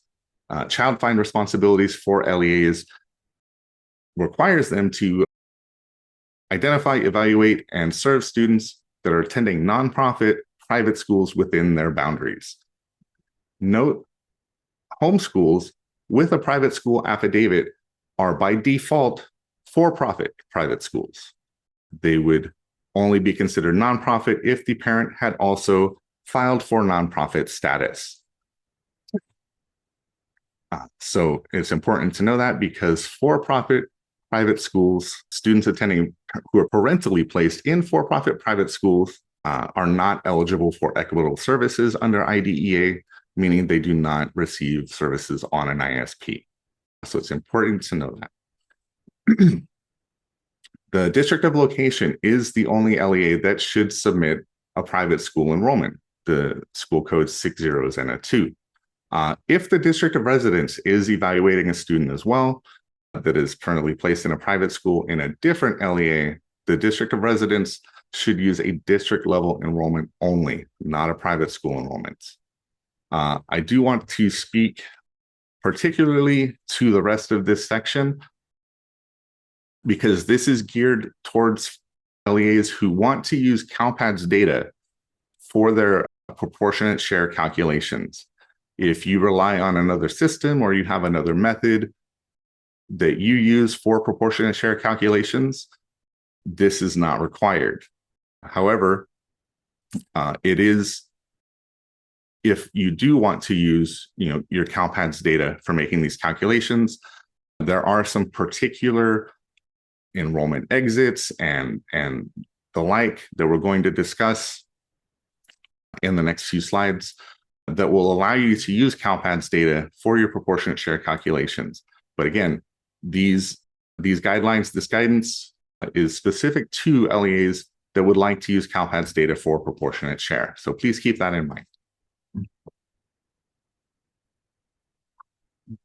For students that are eligible and participating on an ISP, the district of location, meaning the district inside of the boundaries of which the nonprofit private school is located, posts the enrollment record with the private school enrollment, 6 zeros and a 2, non-ADA enrollment status. With a status of eligible and participating, the plan should be an ISP, plan type 200, and any services associated with that ISP. For students that are eligible but not participating, the district of location should submit the private school enrollment and a status of eligible not participating with non-participation code 11, parent decline FAPE and services, or 12, no current plan, future plan expected. You would not use status 3, eligible and not enrolled. That would not be the appropriate status for students parentally placed in private schools that are eligible but not participating. In the scenarios where the district of residence evaluates the student due to a local memorandum, in addition to the district of location, only the district of location should submit a private school enrollment. This practice ensures that only students that are attending private schools within the LEA's boundaries are included in the data that you can use to make those proportionate share calculations. Exiting private school enrollments. So this is a bit of a change in guidance. Private school enrollments for students attending nonprofit private schools within the LEA's boundaries should not be exited N470. These enrollments should be kept open for the duration of the academic year, exited at the end of year with E170, non-primary enrollment exit. For private school enrollments where the student is attending a for-profit private school within the LEA's boundaries, those should be exited N470. And that distinction is how you'll be able to use the enrollment exit codes to identify students attending for-profit or nonprofit private schools in order to be able to make that delineation for your proportionate share calculations. There is an ongoing private school and proportionate share work group. The work group is geared towards developing guidance on using CALPADS data to calculate proportionate share. We are releasing soon a private school data scenarios documentation similar to the file submission scenarios. You may be familiar with those, which outline for any particular data scenario, the expected special education data records and what they would contain. We're putting the same thing together for private school scenarios, and we have, I think, 50 or 51. We were reviewing them, giving them sort of like a final review yesterday. And these scenarios also include enrollment and enrollment exit information, so it's a bit more robust in what's contained in the document. So it's going to be a separate document from the file submission scenarios. Mila noted there were 50 private school scenarios. So hopefully we've covered every possible event, but if you've ever worked with private school data, you know that every record is a unique challenge. So if we missed any, we'll be sure to see them afterwards. This work group is also working on creating guidance for submitting data for students with disabilities that are enrolled in private schools. As it pertains to your end of year data and proportionate share, you want to ensure that all students that are enrolled at nonprofit private schools, that they have private school enrollments. Ensure those enrollments are exited at the end of the year, even if the student was eligible and was not eligible or eligible not participating. And what I mean by that is just ensure that by the end of the year, all of the enrollments are exited,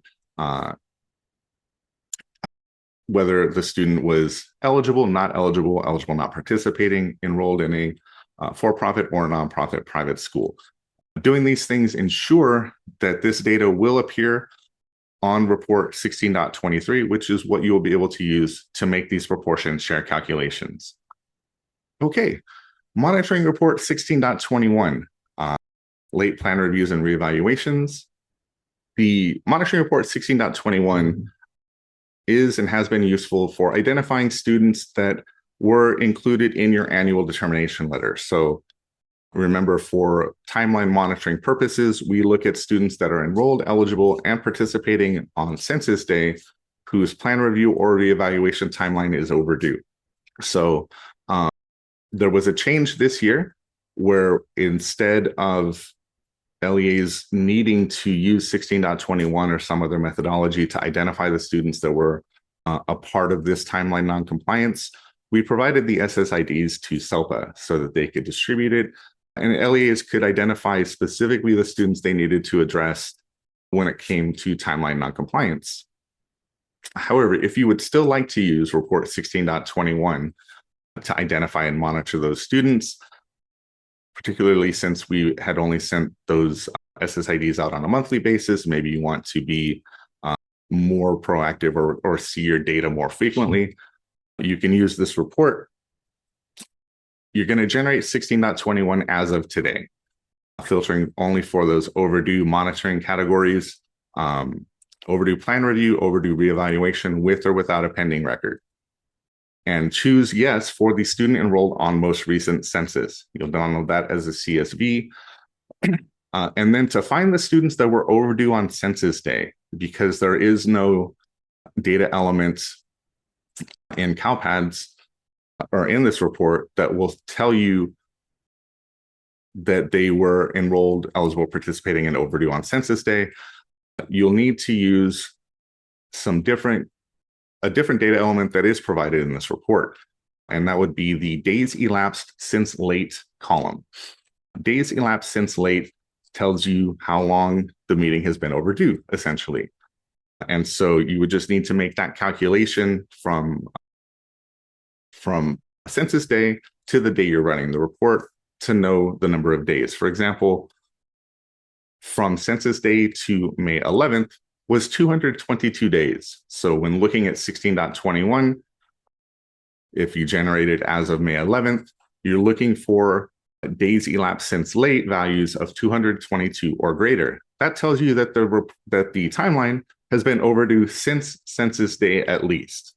If you see a value in this column that is like 70 days, then you know the timeline has only been overdue for a couple of months, and it would not be a timeline that we evaluated on census day. So just looking at this from a single report stance, you would just need to use that days elapsed since late column and do a bit of manual calculation. There is a formula in Excel where you can find out the number of days between dates. There are also websites that provide this, dateandtime.com, for example. You can just punch in 2 dates and it'll tell you how many days elapsed between those two.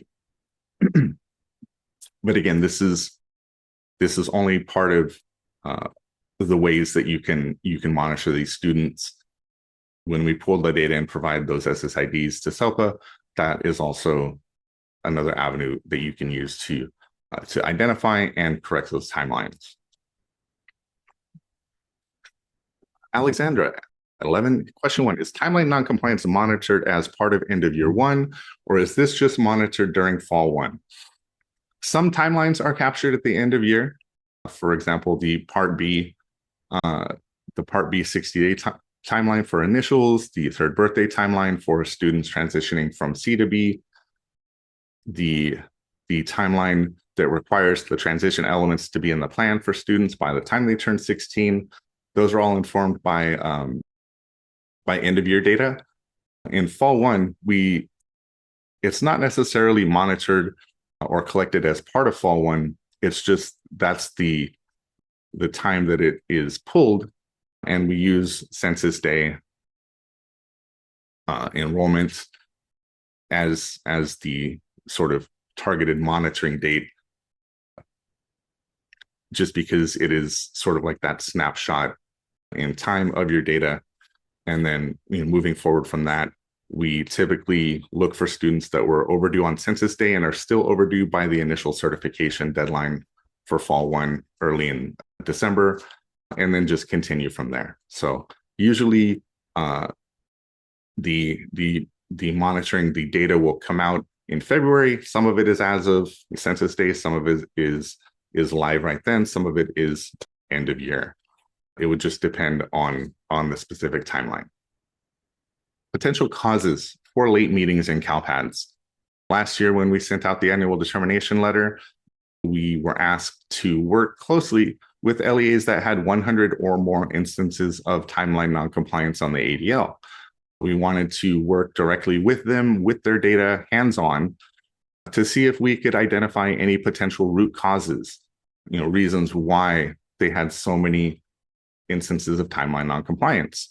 We compiled the most frequent responses to this issue or frequently identified causes, and we'll go through these. Number one, as I mentioned earlier, case managers still reluctant to save, affirm, finalize, whatever the process, meetings that have been initiated if the parent has not yet signed the IEP.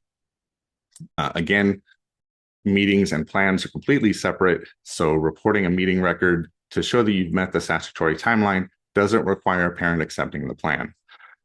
So we recommend creating a local policy that require meetings be saved, finalized, affirmed within 7 days so that the meeting record can be created, posted to CALPADS to show you've met the timeline. We also asked LEAs and CELPAs to provide training to site administrators so they're aware of the importance of finalizing these meetings to create that record for timeline compliance. Case managers not providing adequate meeting notice for meetings they intended to hold. We heard anecdotally of instances where a case manager would send a meeting invitation for a plan review they intended to hold 2 days later. That would most likely be a difficult schedule conundrum for parents. So we do recommend that LEAs offer at least 2 weeks notice for meetings that they'd like to hold. That way, if that particular date does not work, you have plenty of time in between to find a date that works for the parent and the student and the IEP team. Meeting records missing from CALPADS because the LEA was not setting up transactions on a regular basis. There were instances where there were still transactions sitting in the area of the special education data system indicating that they had not yet been reported. And so it's really important that, again, data is posted to CALPADS on a regular basis. We encourage creating a local policy to ensure that this data is posted at least once a week.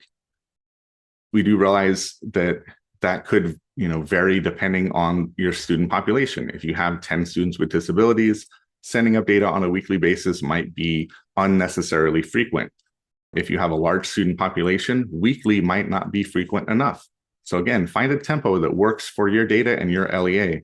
Just ensure it's happening on a regular basis so you're not held accountable for timelines. When you've held the meeting, you just haven't, you haven't turned in your homework, so to speak, right? You have the data, you have the meeting, and you haven't turned it in. Students transferring into LEAs with overdue timelines were identified as timeline non-compliant. So when a student transfers into an LEA, the new LEA is responsible for that student's timelines going forward, even if that student transferred in with an overdue timeline, meaning that they were already past due when they left their previous district. There's a delay code for that. So when you're running 16.21 to identify those students that have transferred in, take the opportunity to look at their timelines as well. If you see overdue timelines, make sure you send up a pending meeting record with delay code 50, transfer. That tells us that the student transferred into your district with this overdue timeline. And once you have that in place, the timeline will appear compliant and you can work to eventually, too soon hold that meeting to bring the timeline fully into compliance. Indicator 13, students appear to be missing transition goals in their IEPs based on the plan record data, even though that information was populated accurately in the special education data system. And this timeline non-compliance would again be having those plan elements in place by the 16th birthday. So as we discussed previously, take advantage of searches in your special education data system to identify these students, as well as reviewing report 16.14 once the end of year submission window opens. So you can see exactly what plans you have in CALPADS and what these transition elements are reported as. That way you can find those with responses of no or the blanks so that you can work with case managers and they can hold those amendment meetings or transition meetings or just make the corrections if they were a data entry error. Students transfer into LEAs and the prior LEA failed to report meetings that had occurred, resulting in timeline noncompliance. This can happen where a student transfers out of an LEA and they're not able to report the records for a meeting that had taken place. So if you have evidence that a meeting took place, whether that's in the special education data system or the cumulative folder, whatever evidence you have, you can go ahead and post a meeting record directly into CalPADS via online maintenance to show that that meeting took place. And remember, you do not have to have an overlapping enrollment for meeting records. So if a meeting was held at the previous LEA and they just have not posted it, you are able to correct the timeline yourself. We also recommend using monitoring report 16.21 on a weekly basis to identify these students, but you can really catch it right when they transfer in by using 16.21A to identify the students that have just transferred in and need a plan adoption, and B, looking at those timelines and catching those that are overdue. Children transitioning from Part C at a regional center not assessed for Part B in a timely manner due to inconsistent communication from the regional center. We heard anecdotally of regional centers that would send the data on a monthly basis, maybe once or twice a year, or whenever they feel like it. And so that is not conducive to ensuring that these students are assessed by that third birthday. So we recommend in your MOU, in the Memorandum of Understanding with the regional center, that you outline or request the data elements that you need. How far in advance of the student's third birthday you need this information, and how frequently they should provide it to you. For instance, you can say we need data elements X, Y, and Z to prepare for the assessment. We would like to receive this data on a monthly basis, and we need at least 3 months advance notice for students that will be turning 3. We are also we're negotiating our own MOU with the Department of Developmental Services to be able to get this data and provide it to LEAs ourselves. As I said, it's still in negotiations. We've been talking about this since last year, but I just wanted to make it known that it hasn't been forgotten. It's just taken a while, particularly with these negotiations. Potential causes for extremely late meeting anomalies. You may generate report 16.21 and see a student is 3,000 days overdue for their reevaluation. We hope that's not accurate. Most likely, the reason for that falls in this list. Eligible and participating students exited as E155 or E156 who did not re-enroll at the LEA. For CalPADS reporting purposes and for monitoring, those enrollment exit codes tell CalPADS that you expect the student to re-enroll in the fall. And so for these monitoring purposes, we still consider those students that LEA's responsibility until they enroll elsewhere or if there is a different exit code posted. So as we still consider the student enrolled, should their timelines elapse, that accountability gets assigned that way. So make sure if the students have not re-enrolled, work with your SIS administrator to update the enrollment exit if you maybe determine the student transferred out of state or to a private school and they're not pursuing services. Also, you can post a status of eligible not enrolled effective after that last day of enrollment, and that will remove that student from the monitoring pool. We don't monitor timelines for students that are eligible and not enrolled. Students exited from special education, but the status record in CalPADS still reflects an eligible participating students with disability status. This is, again, potentially the fault of exit requests not being submitted by case managers in a timely manner, or transactions just not being posted, records not being posted to CalPADS that show a change in status. So in these instances, if you find this, just update the status appropriately, whether that's eligible not participating, eligible not enrolled, or no longer eligible. More recent meeting records missing from CalPADS. This could be due to several reasons. It could be a meeting that you marked do not report didn't leave a comment on and forgot about, and you're trying to piece the puzzle back together. Or it could be the student just transferred in and the previous LEA had not reported meetings that had occurred. So in both of these instances, you can correct the timeline by adding a meeting record on your own directly into CalPADS using online maintenance. You don't have to have an overlapping enrollment. As I stated, you can just post the meeting record and bring that timeline into compliance. Last but not least, my personal favorite, reevaluation meetings not indicated as such on the meeting record. Oftentimes when I was at Selpo, I would run into this where a case manager would be going through the process of filling out the IEP forms, and they would check the box for plan review and skip the box for reevaluation, even though the meeting was a reevaluation. And so once the meeting was finalized and the transaction was created, the transaction only showed the plan review indicator. There was no evaluation type code because, the clerical error, it was not included. And so you can fix this one of two ways, depending on who held the meeting. If your LEA held the meeting, you can edit your meeting record directly into CalPADS to add that evaluation type code. Sorry about that. You can also, if the meeting was held at the previous LEA, you can also add a meeting record yourself, and it can have the same meeting date. There won't be a validation that prevents that, the way there are with plan records. So if the previous LEA posted a meet record and it was a plan review meeting only, according to that record, you can add your own meeting record with the same meeting date and just include the evaluation type code.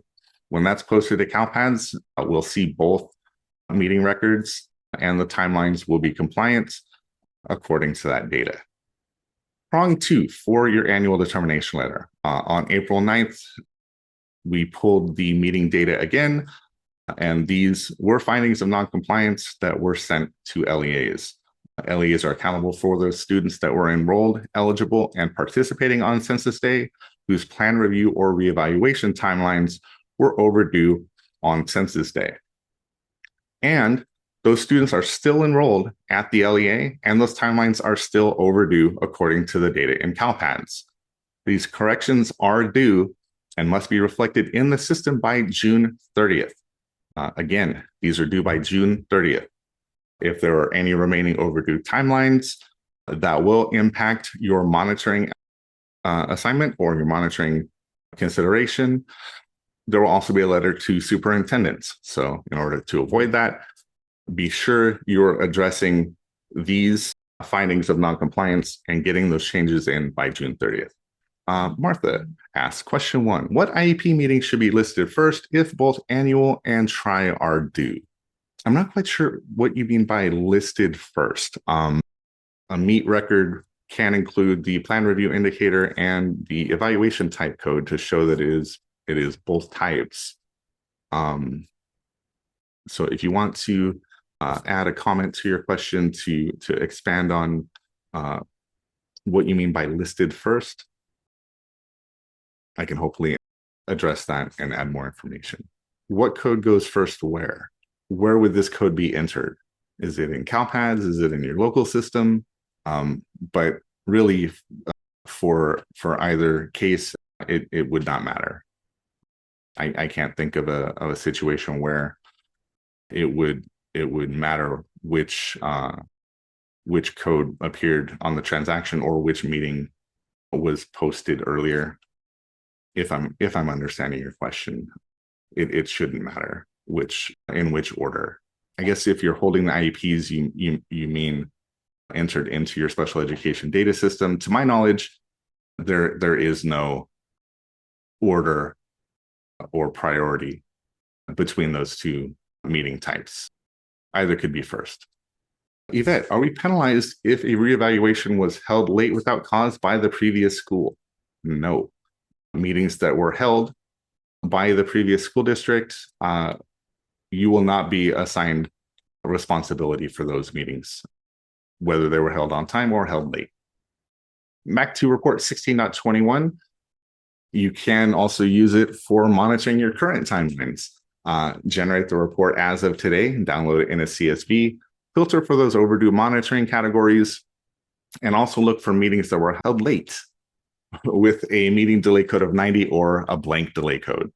And look in your special education data system to see if a more recent meeting was held and needs to be reported, if there's a valid delay code that can be used. And if the meeting has not been held and it's overdue and you have a valid delay code, post that pending meeting record to CALPADS with that valid delay code. Using 16.21 to identify those students transferring in, when you run the report as of today and download it as a CSV, take a look at the plan LEA name column. What that column represents is the LEA who submitted the most recent plan record to CALPADS according to the plan records posted. If you see LEAs in that column that are not your LEA, that is telling you that you have not yet adopted the plan record and posted it to CALPADS for those students.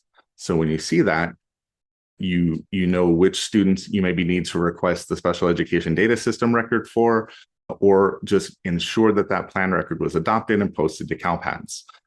When I created this slide, the LEA I chose at random had 9 different CELPAs and 16 different LEAs represented in this list. So what that told me is they were not monitoring the students that were transferring in on a regular basis, which not only could lead to SANR 606 errors, but potentially timeline issues if those students were enrolled and they were not identified as students with disabilities and their timeline came and was elapsed. One last thing, I wanted to this in our work group with CSIS and CALPADS, adding a filter to monitoring report 16.21 that would only include timelines that were going to be due soon, plan reviews that are due within the next 30 days, reevals that will be due within the next 75 days. And so I just wanted to poll all of you to see what you think of that filter. Would it be useful, or is it something that you're not really interested in? So far, overwhelmingly, yes. We'll give it just a bit more. Only about 40% of you have responded so far, but that's how I thought it would fall as well, because I think this would be a useful tool. Personally, I would have loved it at CELPA. So as you can see, the vast majority of you would like that filter. So I appreciate your feedback. We'll take this back to the work group and discuss how this may be implemented. So thank you, everyone, for your feedback. So let's look forward to 2026, 2027, because our desks are clear. We don't have anything going on right now. We really want to think about what's coming 4 months from now. Nothing to do today. Some proposed changes: retiring the adult grade level for students with disabilities who are adult age and enrolled for transition services or pursuing their diploma or certificate. They are enrolled at grade 12. So the adult grade level, we don't really collect data for adult students or students that are graded as adults. I believe in the CALPADS county office work group meeting, CSIS presented there were maybe 150 students enrolled in this grade level statewide. So the CALPADS is just going to do away with it. We're looking at creating an enrollment and status anomaly process similar to the exit reason discrepancies for you CALPADS administrators. This would essentially allow you to find discrepancies between enrollments and status records. For example, if there is a student enrolled in your LEA, but their status is eligible and not enrolled, that is a discrepancy. That doesn't make sense. So you'll be able to identify those discrepancies and correct them. Some small changes to Fall 1 reports 16.12 and 16.13, adding a total enrollment column. Other auditing that you can use, that you can implement in your local system that will impact monitoring and Fall 1. Review your preschool to kindergarten transitions for students that are 5 years old in TK or higher. They can no longer be reported in an early childhood program setting. They need to be reported in a school age program setting. So identify those students, make sure those plans are updated by the time they turn 5 and are in TK or kindergarten. If you're holding a transition meeting for preschool students, but the student will be attending kindergarten in a different LEA, When you project that plan effective start date, use a date before school starts in the next academic year. If you don't know the exact date that school starts for the LEA the student is going to transfer to, or you don't even know which LEA it's going to be, use the date of July 1st as that projected plan effective start date. The reason for this is if you were to project that plan effective start date for the first day of school, then the kindergarten district on the first day of their enrollment would not be able to adopt the plan as of that first day. So in order for the LEA to be able to adopt the plan on the first day of enrollment on that first day of school, the projected plan effective start date has to be a date prior.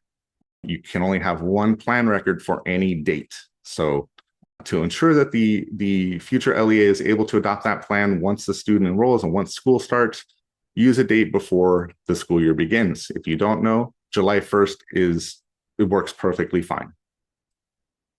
Tammy, for private school students on an ISP, do they also require the post-secondary indicators by their 16th birthday? No, they do not.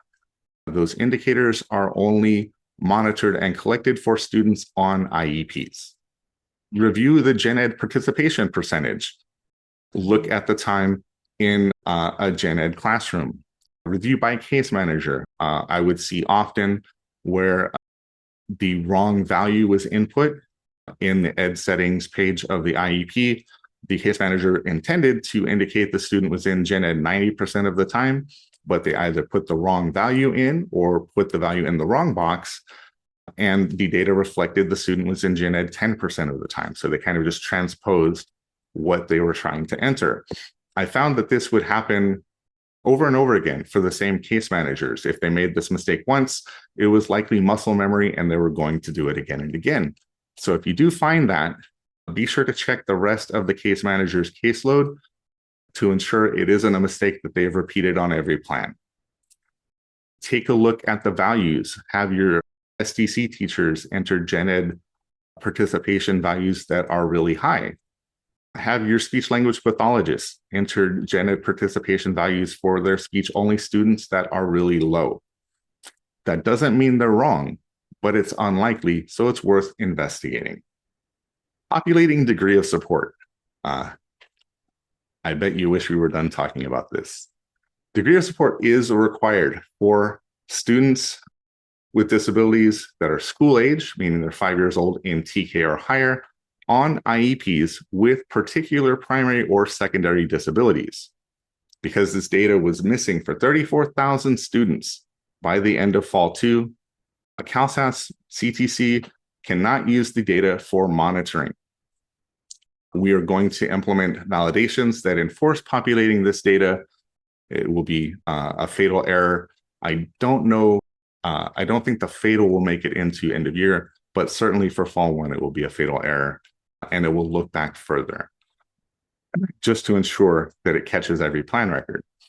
Information on determining degree of support is available in the guidance document. It's available in the meeting materials on the CDE box site, as well as the CDE box site for office hours. It's included there as well. Okay. Resources and support, the link to the online maintenance demo I mentioned, as well as our file submission scenarios, other documentation, links to the frequently asked questions, and a link to the special education data support listserv, which I again encourage everybody to sign up for. Are there any additional questions? Petri 1133, my 1621 report shows students that have exited May 2024 and May of 2025. Do I run my report incorrectly? You know, it's hard to say for sure. Make sure if you're seeing students that you don't expect to see on there, check their CalPADS record. Look to see if their status record is posted accurately. Also, take a look at the enrollment exit codes. If they exited with E155 or E156 and did not enroll elsewhere, you are still accountable for those on this report. So be sure to validate that as well. If you have those students with the E155 and E156 that did not return, you want to investigate to see where they may have gone, whether that is private school, if they moved out of state, or whatever else the case may be. E155, sure. Yeah, that's exactly it. So if they haven't re-enrolled, just your attendance monitor should, be investigating that. And if you determine something else, update that code. Otherwise, change that status, add that status of eligible and not enrolled, effective after that last day of enrollment. Then the student would not show up on 16.21 because they're not actually, they would no longer show as enrolled according to that status. And I see your wish list item and age column on 16.21. We can bring that forward for you. All right, I'm going to start talking like we're going to go ahead and wrap this up so another question can appear in the Q&A. It didn't happen. Okay, thank you all for attending. It is great to see and work with all of you. Please, if you need any assistance or support, submit a service desk ticket or send that email to SPED Data Support. Otherwise, please have a fantastic rest of your week. Enjoy the holiday weekend. Get some well-deserved rest. This will all be waiting for you on Tuesday. So again, thank you all so much. Please take care of yourselves and take care of each other, and we'll see you next time.